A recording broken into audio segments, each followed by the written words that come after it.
Good morning, everyone. Thank you for the opportunity to present, and thank you for all the patients and all the researchers who are here today. I'm a fourth-year PhD candidate at Johns Hopkins, and I primarily work with Dr. Chalice Bonifant. And I'm going to be discussing the development of chimeric IL-15 receptors to activate NK cells against acute myeloid leukemia. I don't have any disclosures. Acute myeloid leukemia, or AML, is the second most common leukemia in children. And while most patients do fairly well with the standard of care, our lab is focusing on developing therapies for AML because relapse rates are fairly high. And if children relapse, then the outcomes are pretty dismal. Immunotherapies have been investigated for acute myeloid leukemia, especially in the case of relapsed or refractory disease. However, few of these immunotherapies have shown efficacy, and this is in part due to immune cell dysfunction in AML patients. And this immune cell dysfunction leaves few healthy cells to actually respond to immunotherapeutic agents that are administered to patients, and it also leaves few cells that are healthy enough to go through the manufacturing process to make cellular immunotherapies like CAR T cells. So as an alternative to CAR T cells, our lab works with natural killer cells. And natural killer cells are the cousins of T cells. Their main job in our body is to hunt down cells that look like they're going to transform into cancer or kill cells that are infected with viruses. So they have a lot of great innate anti-cancer abilities. Additionally, these cells can be engineered from healthy donor cells and injected into HLA mismatched patients without the risk of causing graft versus host disease, which is a very common and unfortunate side effect of CAR T cells in some patients. This ability to not cause graft versus host disease gives NK cells a very high potential to be used as an off-the-shelf cell therapy. However, while NK cells have these innate cancer-fighting abilities, they are less potent than T cells, and they do not persist as long as T cells when they're adoptively transferred, which has limited their use clinically. So to improve the efficacy of these cells, we can look at either increasing their potency with something like a CAR, or we can look at increasing the persistence of them, which has been the focus of my thesis work.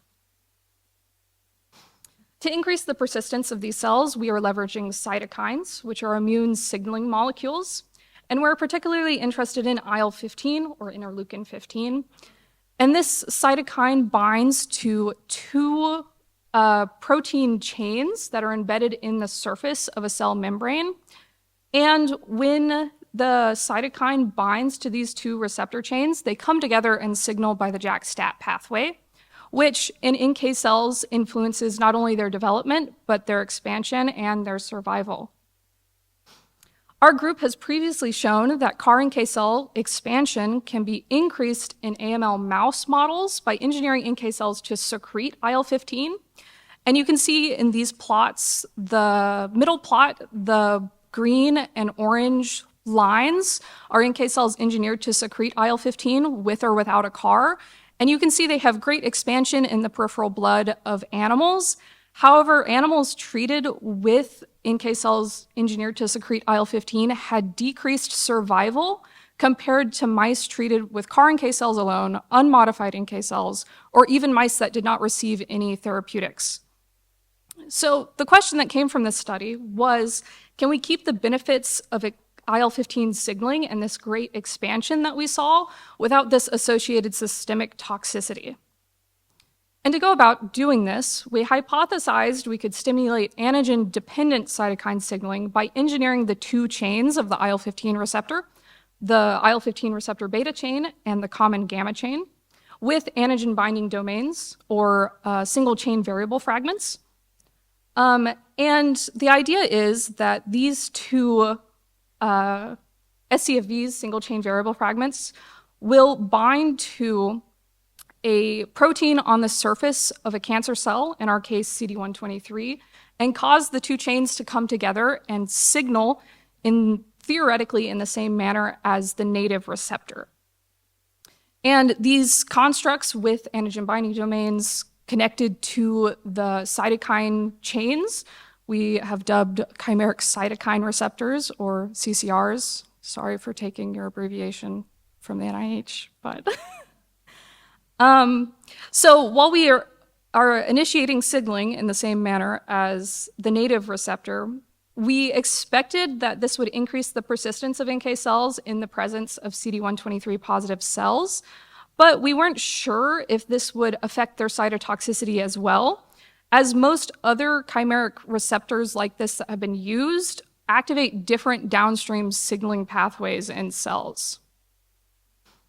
So to actually go about testing our new chimeric proteins in NK cells, we start by isolating white blood cells from healthy donor blood. Then we deplete out T cells so they don't expand along with our NK cells and potentially cause toxicities. And after that, we preferentially expand out our NK cells with irradiated feeder cells and IL-2. And then we genetically engineer our NK cells with viruses that contain DNA encoding our chimeric proteins.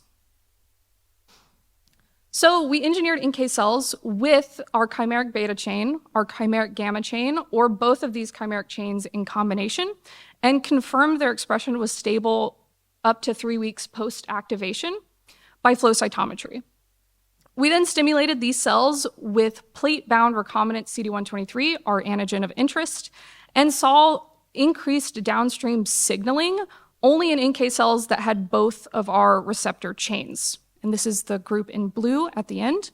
And I'd also like to point out that in NK cells that had both of our receptor chains, we did see some tonic signaling at baseline, which is important to keep in mind. So following this, we wanted to test the actual functionality of our NK cells engineered with these CCRs, these chimeric cytokine receptors. And to do this, we co-cultured them with AML cell lines engineered with firefly luciferase at various effector to target ratios for 18 hours, and then quantified bioluminescent signal after our co-culture. NK cells with both of these chimeric chains also displayed high cytotoxicity versus these AML cell lines. However, NK cells with both of our receptor chains, again in blue, also displayed elevated cytotoxicity versus AML with our target antigen deleted from them.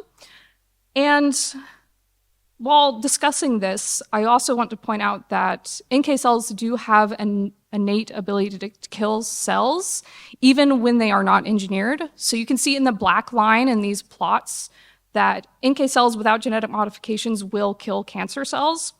And this is because when an NK cell binds to a cell, it incorporates different activating and inhibitory signals from the cell, and that determines whether a bound cell is lysed. In the case of healthy cells, the inhibitory signals outweigh the activating signals, and they do not kill the cell.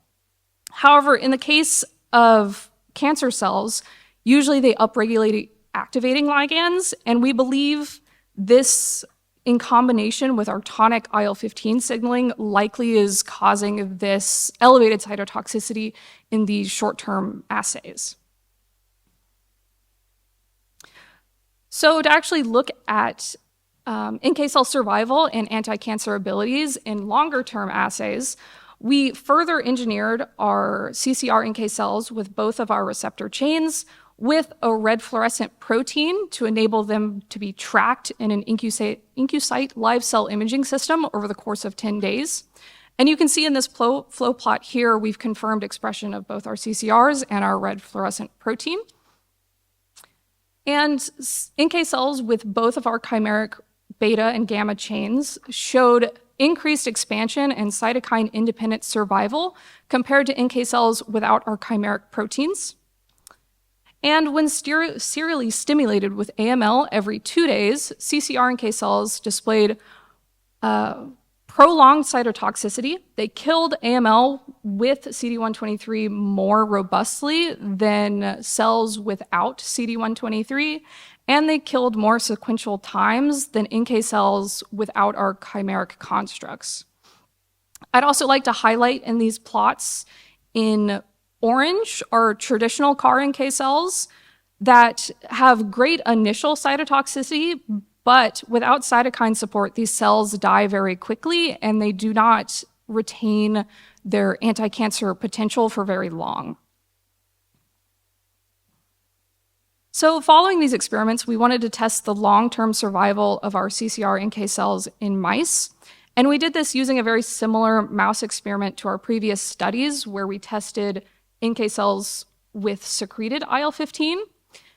So we first engrafted our mice with acute myeloid leukemia and then injected them with NK cells engineered with firefly luciferase.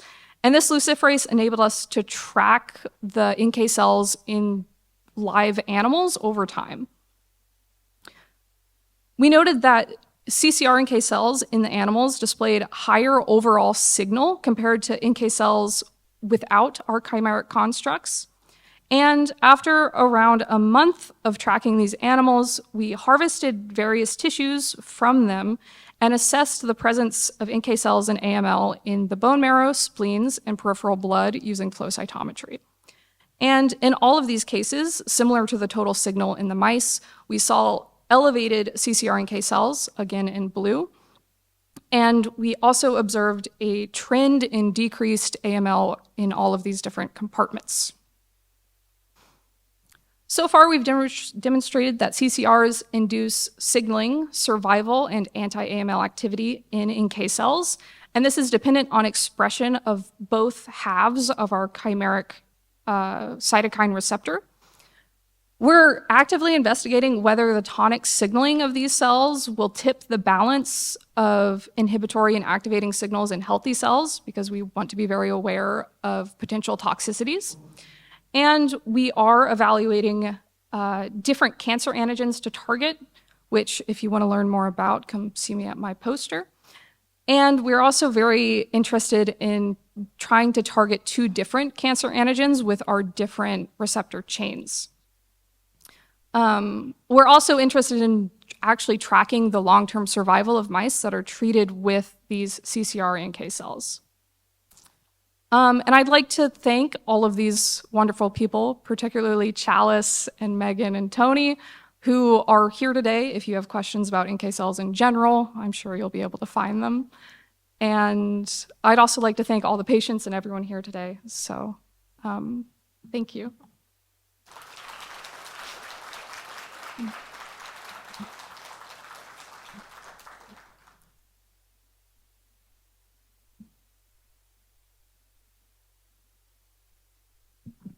This was great. Thank you so much. I have a question, maybe very silly, but could you also think of combining different types of cellular therapy, like NK cells plus CAR T cells, in a clinical trial? And maybe that goes to others as well. Like just thinking, how can we overcome resistance, and could we use one additional modality potentially?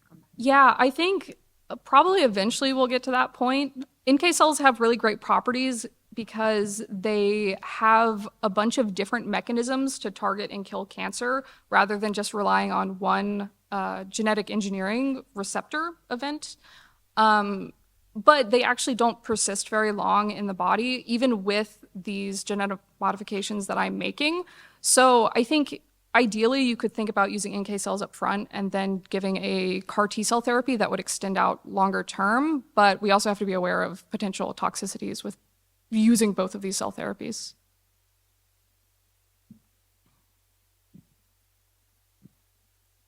Other questions? I was just looking to see if anybody else had a question before I asked the question. Over there. Okay, somebody go over there.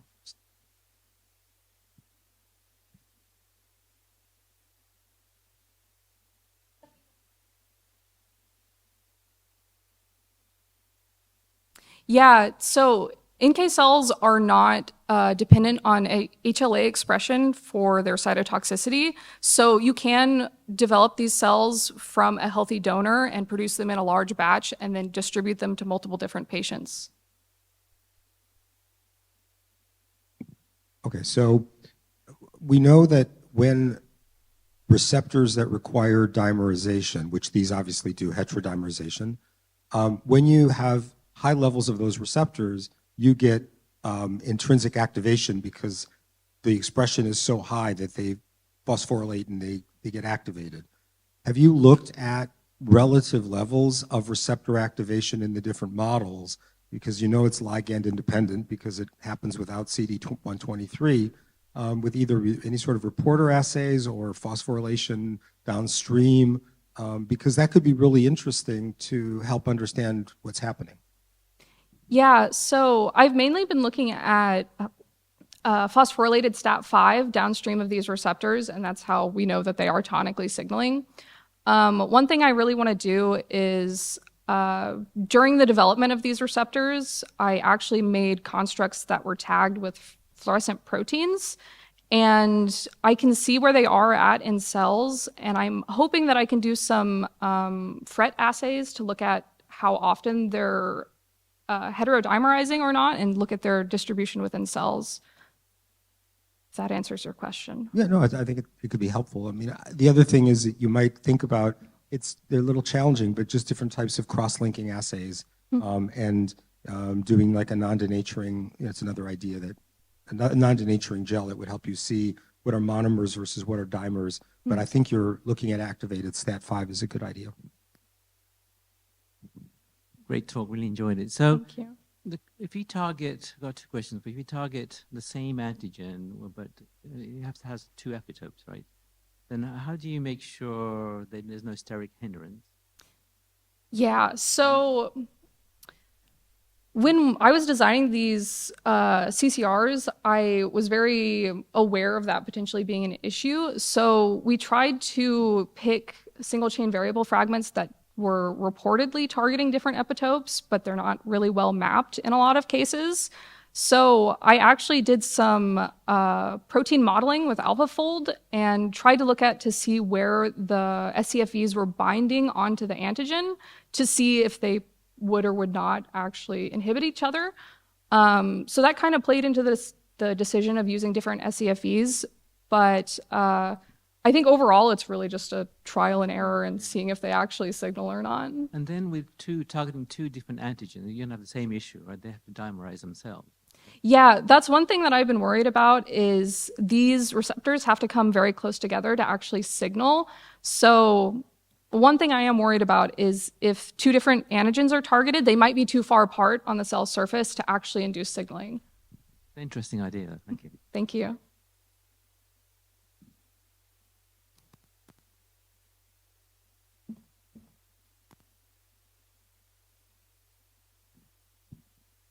Hi, thank you for your talk. So the in vitro assay where you're repeatedly activating with more cancer cells, it does look like at the end of the study that the killing effect is petering out. And if you can comment on what you think is happening there, and maybe that is what's contributing to the in vivo assay where there was lackluster effect. Maybe there's something going on there with repeated exposures causing something. Yeah, so the NK cells, you're right, they do stop killing after several stimulations with AML. And the NK cells are still there, they're not dying off. And I think this could just be because of some inhibitory effects from the cancer themselves. If the NK cells being serially stimulated is causing them to upregulate inhibitory receptors, so they're interacting more with the cancer cells and then just being downregulated. It's something I want to look more into, though.